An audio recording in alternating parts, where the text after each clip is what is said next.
welcome back to Just Driven. You've seen it in our warehouse, you've seen it in past videos, but it's been a while since we've truly pulled back the curtain on this car. And trust me, it has a story. This isn't just any Dodge Charger. So today I'm taking you through the complete timeline from the day we took possession, through every transformation, every challenge, and where the car sits right now, waiting for its next call from the studio. And yes, I will tell you what we think is in store for this car in the final Fast and Furious movie. So buckle up, this is the evolution of our Toretto Charger, and it starts right now.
All right, guys, so let's talk about when we first acquired this car and what it looked like when we got our hands on it for the very first time. When we first set out to build the Toretto Charger, we were looking for not just any 70 Dodge Charger. We wanted the right bones, something that's solid enough to save us from a nightmare restoration, but still authentic enough to be an original 70 Dodge Charger shell with most of its OG panels. That is not an easy task to pull off these days. The vast majority of these, Charger bodies were just pelted with rust. So after months of searching, we found it. A factory green 1970 Dodge Charger with a big block 383 V8 and an automatic transmission. On paper, it was a great candidate. In reality, it was a mix of promises and problems. Like a lot of Mopars of this vintage, it had the usual rust around the rear window and adjacent panels separating the glass from the rear trunk, some cancer in the trunk floor, and a few sections of the cabin floor that needed patching. One fender had taken a hit bad enough that no amount of Bondo was going to make it right, so ultimately we had to replace it. So we sourced a beautiful used fender, a perfect match for the build to come. This was our blank canvas, and even though it was far from perfect, we could all see the end game in our minds. Dom's black Charger exactly as it appeared on the big screen. That takes us to movie accuracy. Now this is a big issue because there's a lot of people building these cars as replicas and they're close. We go the extra mile, and that's what we're going to talk about right now. So if you've seen our build on the Fast and Furious Supra that Brian O'Connor drove in the first movie, you already know screen accuracy is our thing. But what does that actually mean? What does it really look like when we chase accuracy? It means we don't rely on articles or photos taken years later at car shows or images from current owners' Instagram accounts. We're not interested in close enough. We want the car exactly as you remember it from the big screen. Frame for frame, screen for screen. So how do we do it? It starts with playing the movie front to back and freezing every single shot that shows the car. We grab high-res stills, dissect every detail, and build from those references. Not from memory, not from replicas, but from the actual film. That's how we did it with the Supra, with Craig Lieberman's help, and when it came time for the Toretto Charger build, we used the exact same method. But here's where it got tricky. Unlike the Supra, the Charger was not a pre-existing custom-owned car by someone with a backstory. It came straight from the script. and it was purpose-built for the production by cinema vehicles. Universal had them build multiple versions with 440 carbureted engines, but every single one had the same menacing presence, that deep black paint, deep dish Krager wheels, a raked stance, and that infamous fake supercharger setup. Yep, the movie blower was all Hollywood delusion. Bolted to a plate on the top of the shock towers, no belt, no spinning internals. The butterflies would open and close thanks to a hidden actuator.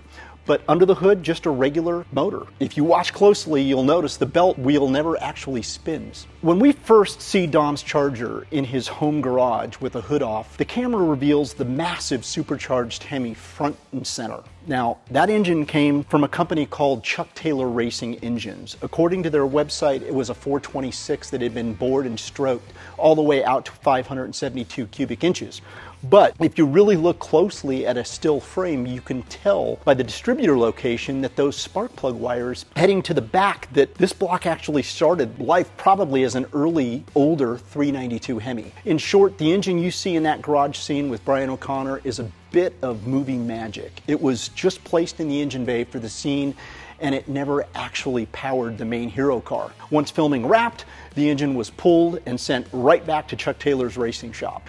Our challenge to build a car that not only looked as close to on-screen hero, but with heart of a real fire-breathing muscle car. That's where things got tricky. That meant every freeze frame mattered. Every angle was studied. The stance, the blower height, the way the buzzard catcher sat, the exact routing of the nitrous plumbing, all of it had to match, while also feeding a fully functional high horsepower engine. It was more than a build. It was a test of whether we could make movie magic work in the real world. And if we got even a fraction of it wrong, any fan who studied this car as closely as we have would notice instantly. Before you could even think about paint, this body had to be flawless. Every speck of rust was cut out, every panel gap was corrected, body lines straightened until they looked factory, actually better than factory fresh. Yeah, so one of the bigger challenges we had was, unlike some of the earlier years and some of the later years of Chargers, a 1970 Charger, no one reproduces the actual fenders. So we had to rely on finding an original, non-damaged front left fender. And when we finally acquired one, we had to pay out the you-know-what for it. Once the body was laser straight, we prepped it for paint. A deep mirror black finish designed to match the exact look of the on-screen Charger. The kind of black that swallows light up whole and makes the blower pop even harder. The Hemi, the go-all-in decision. When we took possession of this Charger, it came with a perfectly rebuildable big block 383. We wanted a car that was every bit as intimidating under the hood as it was on the outside. So we made the call. We took that original 383 engine and transmission, we pulled it out, sold it as a complete engine and transmission package to someone looking for their own project. And in its place, we went shopping for the ultimate Mopar power plant. That search led us to Bill Mitchell Engines in Florida, known for building aluminum block monsters that mix old school muscle with modern engineering. We ordered a brand new aluminum block 572 Hemi, not a rebuilt, not a crate motor from a catalog, but actually a purpose-built monstrous horsepower engine designed to make this Charger not just a showpiece, but a genuine street weapon. We power it with the 85 delivered through a Holley fuel injection system, which is pushed through a Wien 671 blower and equipped with this massive Enderley buzzard catcher and polished up just like the movie car. We actually turned to Hawaii Racing for the entire engine assembly. Trusting their expertise with big block blower motors, we figured if anyone could give Dom's Charger a heart that matched its legend, it'd be them. And at first it all seemed spot on. Assembled with all the precision you'd expect for a high horsepower beast, we found out not everything goes according to plan. After that first run and tune, we discovered the engine was mixing water and oil. In other words, despite relying on Hawaii Racing's reputation, we hit a snag that showed us even the experts can run into unexpected issues. When we realized the head gasket had failed, Hawaii Racing actually took responsibility and had us bring the engine back to them to fix it. That meant a couple of days of pulling everything apart and hauling the engine a few hours away. A couple of weeks later, we got a call back, and we were lucky enough that we caught the issue early enough to avoid any major engine damage. Now, once we had it back together and took it to our tuner-ish for a dyno session, things seemed good at first.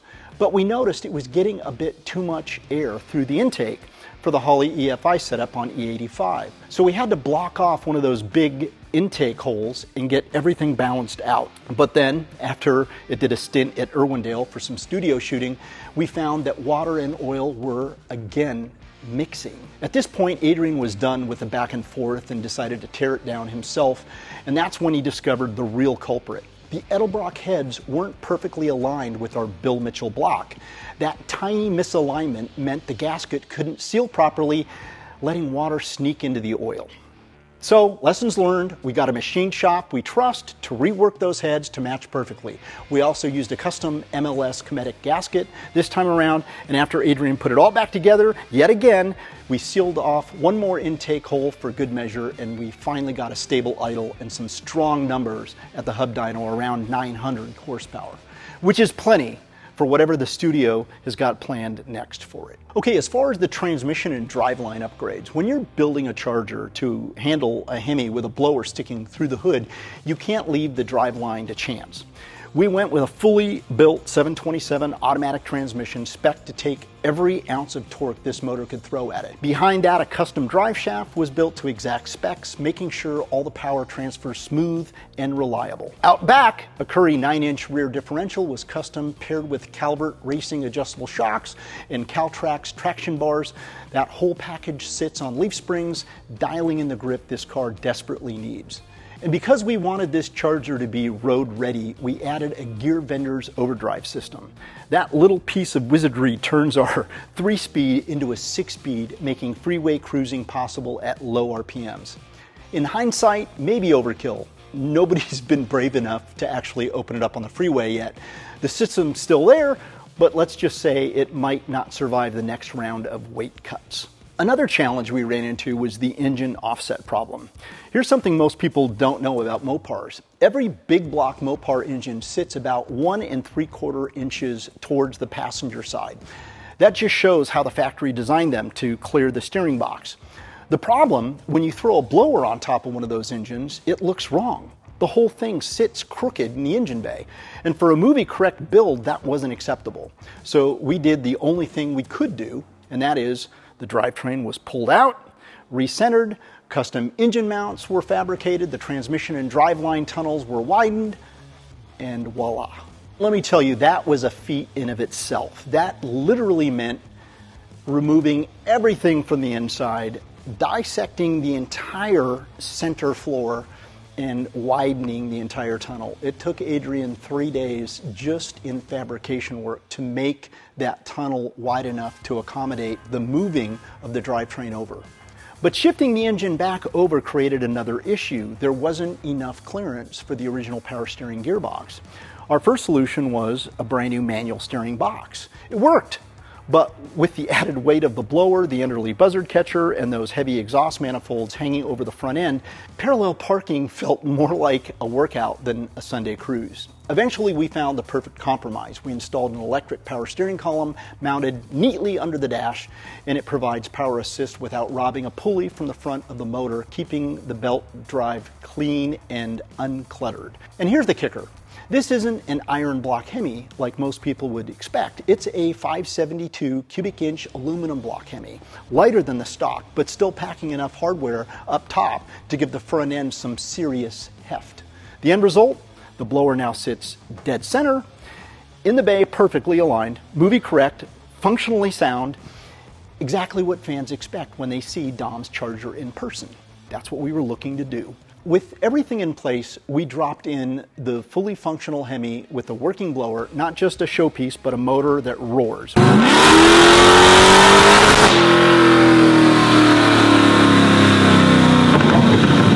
We dialed in every movie correct detail, the wheels, the stance, even the rake. Every portion lined up so that when you saw it, it was no question. This wasn't just a Charger, this was the Charger. And when it finally rolled out for its debut, it was ready. It was ready for events, for studio work, for fans who wanted to stand next to the piece of movie legend. So today the car sits in our warehouse, waiting for its next run. It's one of those builds that never stops turning heads, even when it's standing still. Sure, before we fire it up, it needs some basic tending to, battery, fluids, a little tune-up. But make no mistake, when it rolls out, it still has the same effect it did on day one. Crowds still stop, cameras come out, kids point, grown men smile like they're 12 again. It's more than just a car, it's a living piece of movie history. And as far as future uses, there's a lot to be excited about. As many of you know, starting mid-next year, production is expected to move forward on the final installment of the Fast and Furious franchise. We've been told a brand new script already has been prepared, and so far, people close to it like the direction it's going. Of course, like all scripts, it will evolve and change, adjusted to fit the needs of the director and producers, and of course Vin Diesel himself, who has a huge influence on how this story ultimately plays out.